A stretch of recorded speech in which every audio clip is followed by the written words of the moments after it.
Good morning everyone, it's Jake from Walkie Farm. Can you see the flies? It's basically 7 a.m, just a bit after 7. Here to move the cows. Thought I'd get out early. Geez, the flies are insane. We had a bit of rain last night, 5.5 mil. Must have been pretty gentle. I wasn't up when it came down, didn't wake me. Sort of at that point where a big rain event would lay a lot of grass over and just turn it rank, which wouldn't offend me too much because it just breaks down quicker and there's not much feed ahead of us now anyway. I've still got this whole half of the farm. This is about 30 hectares, it's one big hilly paddock. I've got a few ideas on how I'm going to fence it. You can see where I had them in here over winter, fed out a bit of hay over the fence. Look at the difference the carbon makes. We want the whole farm. Imagine, you know, once we get the farm pumping here, nutrient cycling, cranking and the water cycle working and carbon in the soil, look at the difference you can make. Just incredible. But I've got a few different ideas how I'm going to fence this, etc. But the Gallagher East Shepherd collars,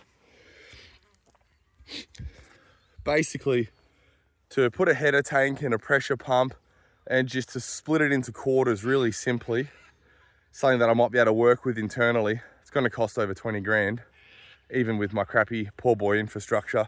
Just the header tank, getting a tank up there alone and everything else. It's way too far and a lot higher to plumb into my current line here.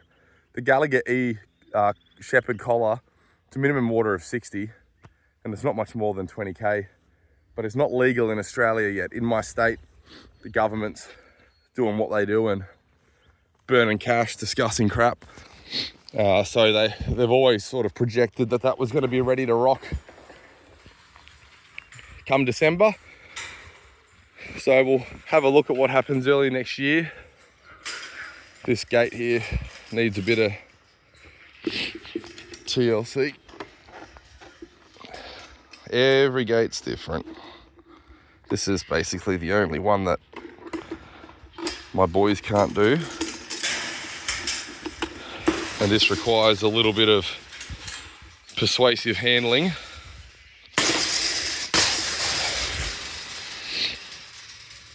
Now, last time I did this, I said I wouldn't. Basically, last time I moved them from this paddock to this paddock, I took them up there. You see that green line? That's where the yeoman's plough stopped ripping its channels in. And it stopped because it did start getting a bit steep. Could have gone more, but it just started bringing out heaps of rocks. I mentioned in a video the other day that we only ripped like 100, 120 mil deep.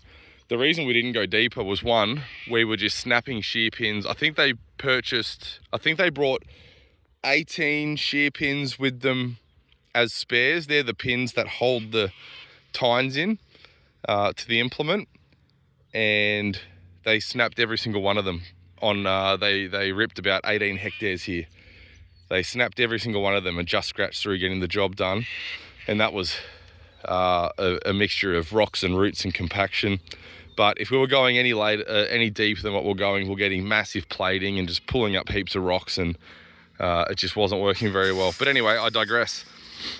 See, I've got this little stopper peg. Look at that post there. Ready? Then you don't smash your hot wires and everything. I cracked it one day because I let a gate, or Otto let a gate swing, I think it was. And see how those insulators bend? Just drop a post in. I've got them all over the farm. I'm standing in the wrong spot. But I said I wouldn't do this move again because they go in and hook right, and the lead cows run down the fence line and all the followers follow them down the fence line, but on the wrong side. What I should be doing is moving straight across, but I've got a water point down here. I've still got a little bit of fencing. These paddocks, I can make do, but I'm really spending a bit too much time setting up the paddocks. So I'm just thinking about how I'm going to chop them up a little bit further. Bit of action in there. So I asked on the last video, I said, let's play farmer. It's like an interactive app where you can tell Farmer Jake what to do. Do we graze stockpile or do we graze the green paddock on the hill there? I probably didn't give you all enough info, and it's always hard to remember everything to say and to dot every I and cross every T. Come on, Talani, up, up. But what I forgot to mention was that all of that green grass has gone to seed. It is not in a growth state. But when I checked the comments last night and started setting up fences, the unanimous vote was graze the stockpile, stick to the plan. So that's exactly what I'm doing. Up, up, walk up, walk up, walk up. So you want to put pressure on your animals. By pressure, I mean a bit of sound, bit of movement, getting in their space. And then when they start moving the direction that you want to, you take the pressure off and it's a reward. A lot of people that are maybe don't have as much experience, people that'll be helping me or on the farm, if they haven't been told that really simple concept, they'll put pressure on the animals, and then when they see that they're getting what they want and the animals are moving where they want, they think pressure's working, they apply more pressure, and generally what will happen is the animal will change course. They think more pressure, not doing what we're told, or not doing what's expected. Got them all through then, so last time that was an absolute nightmare. That was easy. Made myself look good on YouTube. Come on, Talani, you're beautiful.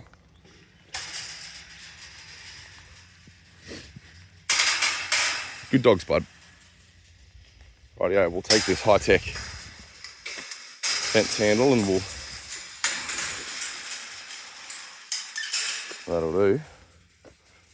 And we'll do a little bit of a pasture check here. They're running down, the green feed's down the bottom, obviously, in the little riparian area under the dam.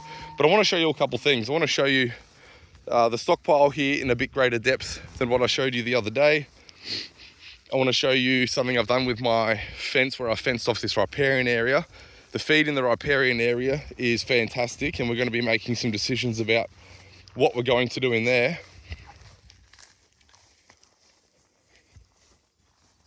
And then I need to hang up this call with y'all, and I need to, look, just takes them no time, doesn't it? And I need to bring their water over. I just need to drag their trough. It's over behind that tree.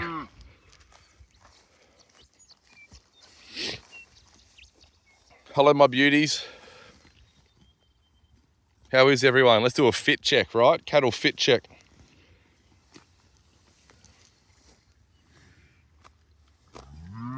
That's Mickey's daughter, and I've never named her.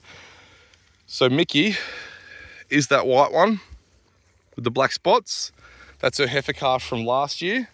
If you have any name suggestions in the comments, let's go. Let's give Mickey's heifer yearling a name. And her calf from this year is a gorgeous little white calf with red ears, like a pale red ear. Here she is here behind, no, that's not her. Where is she? She's hiding. There she is. That one right there, that's her calf from this year. It looks a bit more like mum. But those little spots in her ears, they're actually like a really light brown, more of a red. Gives you an idea of the sort of, moisture. We just didn't get enough moisture to get all this ground covered this season. Look, here's some little clover plants that tried and gave up. You can see this paddock's dropped a lot of seed. Not that I necessarily think you need to let pastures go to seed all the time, because there's so many seeds in the soil already. But I haven't looked for a little bit because there hasn't really been much point. But from my last check, our annual rainfall here is about 750 mil, and we're at around something like 500. But, being a couple hundred mil down a rainfall, it's not the end of the world. Still got feed, which we're grateful for. But the thing that I believe has made it challenging is it's been an extraordinarily windy couple years, from my experience of, farming in the area the last 6 years anyway. It just feels like every time we've had a bit of rain, it's just blown a gale for the next week. And wind skipping over your pastures, especially with a bit less ground cover and you're trying to establish some grasses, sucks a lot of moisture out. And that's really what's been I think, setting us back a bit. So I'm just looking, there was a bit of action down here that I wanted to show you. Where are we? So you can see some clover ticking along under that insulation. It's really not going to do much, like that clover's just going to get snipped and die. But we do have some nice little patches of summer grass. I found a good little example over here somewhere, but I thought I'll show the team, the YouTube team, but now I can't find it, can I? Here we go. This is the summer grasses that are starting to come up. So, you know, if we had a wet summer, now that I'm skipping along the farm, taking the tops of all this ground cover off, and I'm hopefully going to leave enough behind to shield the ground, that summer feed would crank, but I just don't think we're going to get the moisture. So here's one of my poor boy fences with the Amazon poly braid. And this is a riparian area that I fenced the cattle out of. One of the first jobs I did on the farm was set water up. But there's some fun things in here that I want to show you. Firstly, look at these phalaris plants. Just gorgeous. They've all flowered, so they're about to start dropping seed. Can we see that? Look at all the seed there. The subclover and some summer grasses coming up beautifully. This is all fog grass. That's gone to seed. We've got tussocks in here, but look at how the grass base is starting to creep right up to the bank of the pond there. Just beautiful. A pond feels so much nicer just to be around when it's fully vegetated to the side. Is that even a word? Vegetated? It is now. It's like when Trump brought Bigley back into fashion. Bigley's a great word. So in here we've got a mix of perennials, and look at the volume in here. This is just awesome. It's a bit of a monoculture really, like the ooh, nice little spider. Hey buddy. There's a lot of moisture sitting on the blades and stems of these plants, and this here would be about a bit over 1 meter tall. A lot of fog grass here, but also a lot of phalaris. So that one there's phalaris, which I like and I want to see more of. And some of these plants up the back there are actually taller than me. They're over 6 foot. So this has had a really long rest period and it's all hitting seed now. So what we're going to do is, once I finish grazing this paddock, I'm actually going to put them in here and I'm going to give it quite a hard graze. And I do think that a lot of it will recover, because being in the bottom of the valley here obviously holds more moisture and more fertility than the sloped paddocks either side of it. And these plants that we're grazing are a perennial with a deeper root system. So I think if we come in the end there, so once we graze this paddock, probably take me a week, we're going to poke in the end, and I'll probably give them this paddock for, I'd say, 2 days. But I'm going to do multiple moves, and I'm going to document that with you guys. Instead of letting them have free range, I'm going to mob them up really hard and do multiple moves per day, just to really utilize all the feed that's in here. Looking ahead of where we are, we've probably got 4 to 6 weeks of feed left on this farm before the ground cover and body condition starts suffering. So I could feed out here again. The price of hay just dropped. A heap of croppers turned their seed crops, their grain crops, into hay because it's been a dry year and the yields weren't there for them. And just that abundance of feeds brought down the price of hay. But even at that new price, to feed these cows hay here, still going to cost me over $1,000 a week. And the body condition will still suffer if I have to do that for 4 or 5 months over our non-growing period. So I'm just not going to do that. I'm not prepared to. It costs too much and there's no point. I've got other blocks destocked with a great amount of feed on fertile river flats with a perennial base ready to go. So to truck all these cows into town, might just get him onto one semi. Got to pack him a little bit looser with the horns. If I can get him in on one, it'd be $600 to get them to the lease block. If it's 2, a truck, and maybe it's a semi and a truck and dog or something, a semi and a rigid, maybe it's double that. So here's what I wanted to quickly show you. These Thunderbird Energizers are not that great in my opinion. And it's interesting how the cheap stuff that's sort of made for hobbyists might be defended as such. And I actually think if you're a hobby farmer, you probably need better stuff because you probably don't have the skill set to set them up properly to repair them on the fly. But the clips on these are often the first thing to break. They're just like lightweight, low quality in my opinion. And then often you leave these in the elements and water gets all through them and destroys them, which makes no sense because they're designed to be outdoors. So what I did was just take some really thin gauge. Oh look, we got a few lady beetles. They're probably dead. They've probably had the most shocking party. But I just take some thin gauge twitch wire and I twitch it around the energy point behind that clip quite a few times, and then I bring it out and I wrap it around my electric fence, give it a good charge, and if I had another hot wire beneath, I would just bend that down, and that's why I've left so much length on it. I just bend it down and wrap it around that second hot wire.